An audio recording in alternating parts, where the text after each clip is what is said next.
Gender pay gap curious? This is a no-commitment guide to the ins and outs of gender pay gap reporting.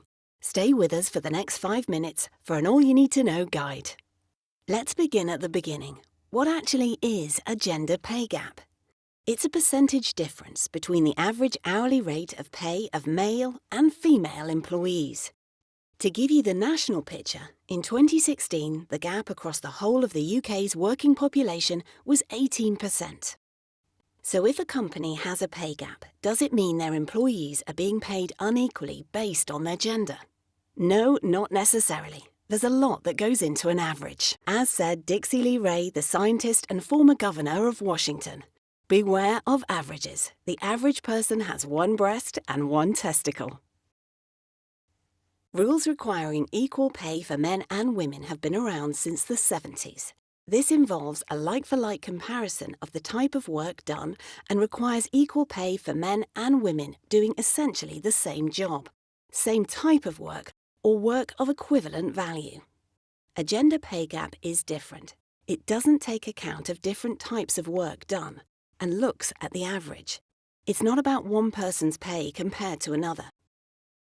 So if equal pay rules are already in place, what's the point of the gender pay gap reporting rules?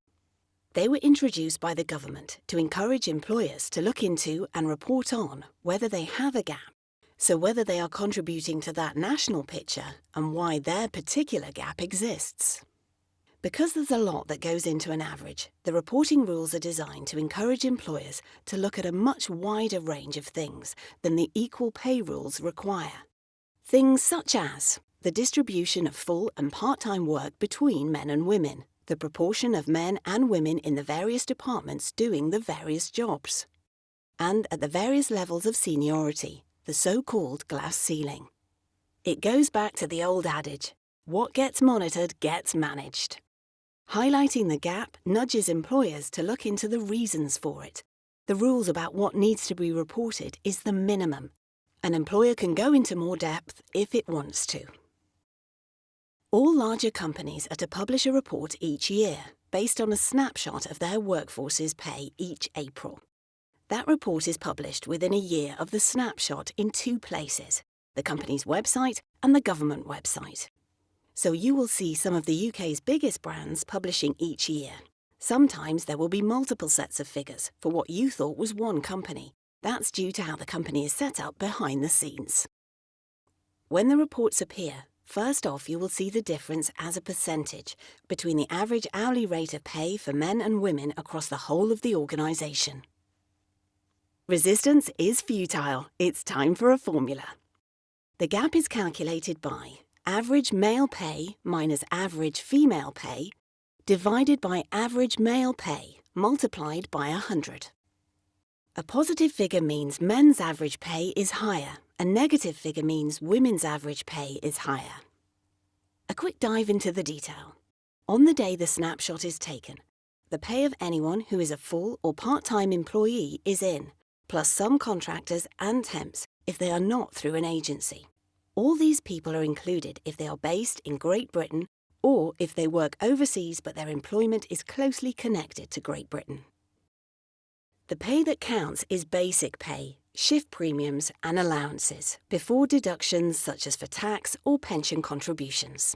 You will see 2 percentage figures. One is the median average and the other the mean average.